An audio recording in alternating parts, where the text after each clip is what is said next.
Okay, so this is section 16 and we're going to talk about aromaticity. Now, what are the things you need to know? Firstly, we've got aromatic compounds, which are very stable. Okay, the fact that they're aromatic just means they have properties that make them very, very stable. And so I'm going to put this greater than to represent the fact that aromatic molecules are more stable than non-aromatic. Non-aromatic compounds, okay? Non-aromatic compounds are actually, a majority of compounds are non-aromatic. Basically, the way I think of them is they're just, you know, the average molecule, okay? And so aromatic compounds are more stable than non-aromatic compounds. But we also have something called anti-aromatic compounds, which are very, very unstable. And so aromatic is more stable than non-aromatic, and non-aromatic is significantly more stable than anti-aromatic, just because anti-aromatic compounds are just so unstable. Okay? All right, so how do we know if a compound is aromatic, non-aromatic, or anti-aromatic? Well, we've got a flow chart here. Now, before I jump into this flow chart, I just want to tell you guys that most compounds that you're exposed to on a day-to-day basis are non-aromatic compounds, right? They're just normal molecules. That's because in order for a molecule to be aromatic or anti-aromatic, there has to be a few things that we can check off about that molecule. So basically, let's say I have a checklist here. Okay, in this case,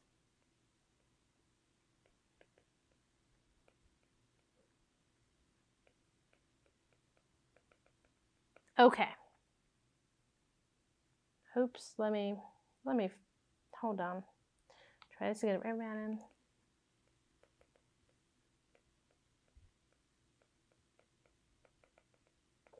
Okay, so here's our checklist. Number one, your molecule has to be cyclic.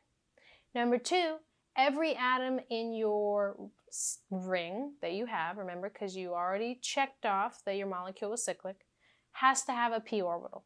Now, technically, if you're reviewing this for a lecture, there's another checklist that requires that your molecule is planar, okay? But for the PCAT, we're not going to be worrying about that. You're going to be given molecules that are most likely, they're all planar, so you won't have to be worrying about figuring out, is the molecule planar or not, okay? So, let's say I have a molecule and it's cyclic, so check. And every atom in the ring has a p orbital, check. Then that means that that molecule is either aromatic or it's anti-aromatic. Okay, and we're going to have to do something to figure out which category it falls in, because it's either aromatic or it's anti-aromatic. And we haven't figured out which one, but we'll do that in a second. Now, if for some reason your molecule does not check both of these boxes, then automatically it's a non-aromatic compound. So for example, let's say I have a cyclic molecule. Now let's say I have cyclopentane right here, right? And so let's start this over. So I can check, yes, cyclopentane is cyclic, but does every atom in the ring have a p orbital? Does this carbon have a p orbital? No, it doesn't, because it's sp3 hybridized. So it does not have any p orbitals because all p orbitals have been hybridized into these sp3 orbitals. And that's actually what's occurring at every carbon. So I will not check this second box. So anytime where you do not check both of those boxes, you don't have to do any brain work. It suddenly becomes a super easy question because the answer is non-aromatic.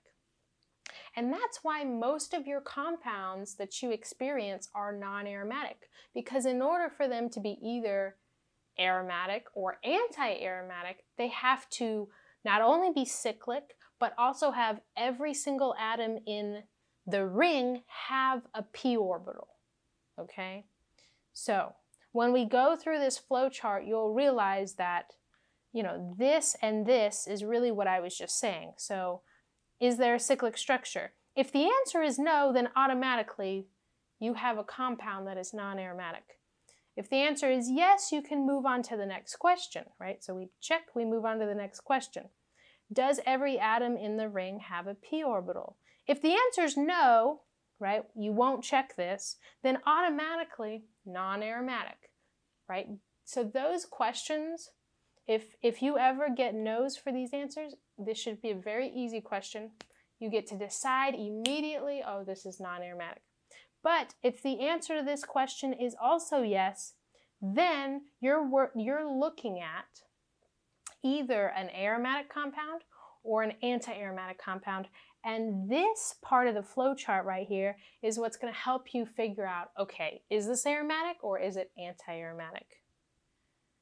All right, so let's actually go ahead and look at that part.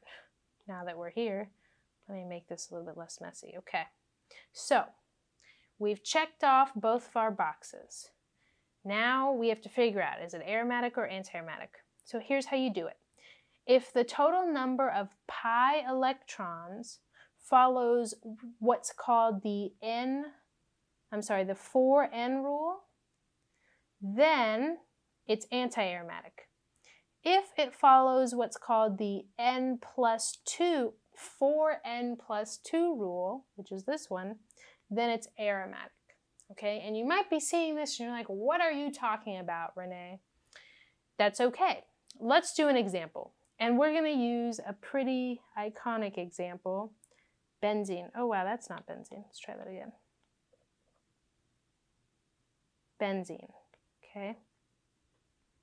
So, when I look at benzene, I'm trying to figure out, is it aromatic?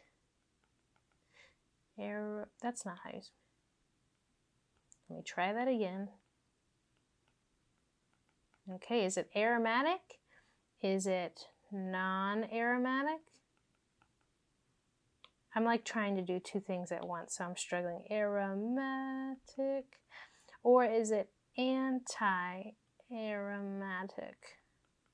Okay, A, B, or C. So, first thing, is it cyclic? Yes. In fact, let's use our flow chart here. So, is it cyclic? Yes. So we will go down to the next question. Does every atom in the ring have a p orbital? So this carbon right here is sp2 hybridized. That means that it has 3 sp2 hybrid orbitals, and it has 1 p orbital, which in fact, this is the p orbital that's used to make this pi bond with this carbon's p orbital. Okay, so does this carbon have a p orbital? Yes, it does have a p orbital. And you could have easily figured that out just by the fact that that carbon has a pi bond on it. And remember, pi bonds are formed using p orbitals. So, does it have a p orbital? Yes, it does. Okay, now we're at this part. We have to count the number of pi electrons. So let's do that. So we have 1, 2, 3, 4, 5, 6. We have 6 electrons, specifically 6 pi electrons, okay? Pi bond electrons. So, if we have 6 electrons, okay, so 6 is either going to equal 4n plus 2 or 6 will equal 4n, where n has to be a whole number, okay? So this, all n is a whole number. Now, a lot of students say, you know, they see this and say, well, I don't understand the significance of n. Like, what does n mean? It doesn't mean anything. It literally doesn't mean anything. It doesn't stand for anything. It doesn't have any significance other than the fact that it has to be a whole number. So 0, 1, 2, 3, etc. A whole number. So to get to 6 electrons, do I need to use the equation 4n plus 2 or 4n? Well, if n is 1, and 1 is a whole number, so this will be fine, then it'll be 4 plus 2, 4, 5, 6. We would use this equation. There is no whole number that we could use in this equation to get to 6. So I know that this equation does not help me get to 6. So the rule that I'll be using is the 4n plus 2 rule. Okay, so if I use the 4n plus 2 rule, then my molecule is aromatic. And benzene is, you know, the iconic aromatic compound. Okay, so what we're going to do is, next we're going to go over a little bit more on we're going to go over heterocyclic compounds, and then we're going to do practice, okay?